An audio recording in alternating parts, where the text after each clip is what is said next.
Sa iban pang balita, Iloilo City Office of the Building official nagpahayag nga safe for occupancy ang mga building sa palibot ng Central Market sa piyaksang nabatyagan nga pagtayog tuga sang konstruksyon sa merkado. Ini ang gintutukan ni John Sala live sa Dalan Guangco sa Iloilo City proper. John.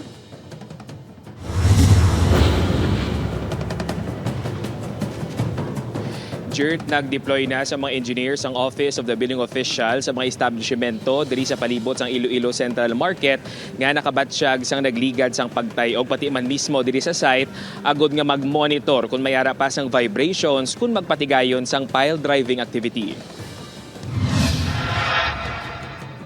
Ginpatawag sang Office of the Building Official ang kontraktor sa pile driving activity o kanang paglubong sang pilote sa Iloilo Central Market. Agod nga madiskusyonan ang mga mahimo agod mangin minimal lang ang epekto sang aktibidad sa mga establishmento sa palibot sang merkado. Suno sa obo sa 40 ka mga establishmento nga ilan na inspeksyon sa Dalan Aldiguer, Guangco, Isnart kag Giembasa, 35 ang nakabatsyag sang vibrations kag 3 naka-record sang gamay nga damages. Isa sa mga establishmento ang nagpahayag nga nagkalahulog ang pila nila ka mga baligya. Ang isa naman ang nag-alsa ang tiles kag ang isa ang nagkalahulog ang glass sa bintana. Si aton nga contractor sa pile driving ginayo taman nga kung paano ya bala nga maka-adjust sa equipment nila sa machine nila nga kung pwede maka-avoid ng too much gid nga vibration, which is nag-okay man sila. Nagtugas ang vibration sa dutang pile driving activity apisar nga naggamit sang hydraulic static pile driver ang kontraktor bangon nalabot sini ang strata o kun ang matig ang surface ang duta.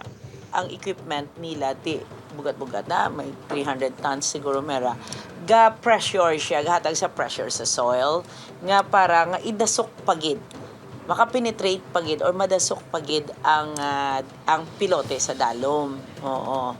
So karon kung hatag pressure siyempre may vibration kinaiyak. Isa ang TTW building sa Mapa Street sa dinhamtang opisina sang SSS na nakabatsyag sang pagtayog. Gin pa kamaayos ang tagdumalahan sang SSS nga ihalin anay ang ilang mga transaksyon sa satellite offices. Apang suno kay Engineer Gustilo, nagabot na sa opisina ang hammer rebound test sang TTW building kag santo sa resulta safe ang nasambit nga building. Ang iya nga compressive strength sang concrete nila sobra pagani sa ilang sa ilang nga minimum requirement naton. Ang minimum requirement naton is daw 3,500 PSI.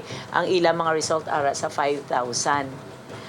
So far makahambal ta nga stable and ang structural engineer nila mismo nag-certify nga stable and safe ang structure. Ginpanumduman naman sang obo matag-iya sa mga dumaan ng mga building sa city proper area nga magpaidalom na sa structural evaluation. Sa karon madamo na sang nagpatigayon sang retrofitting samtang ang iba naman ang padayon pang evaluation.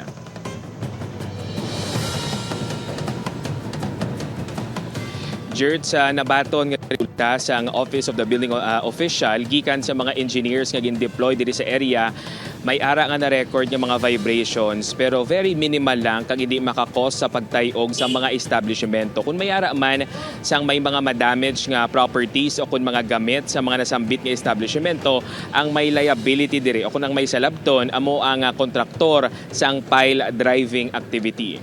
Gert? Madamo gid nga salamat sa update, John Sala.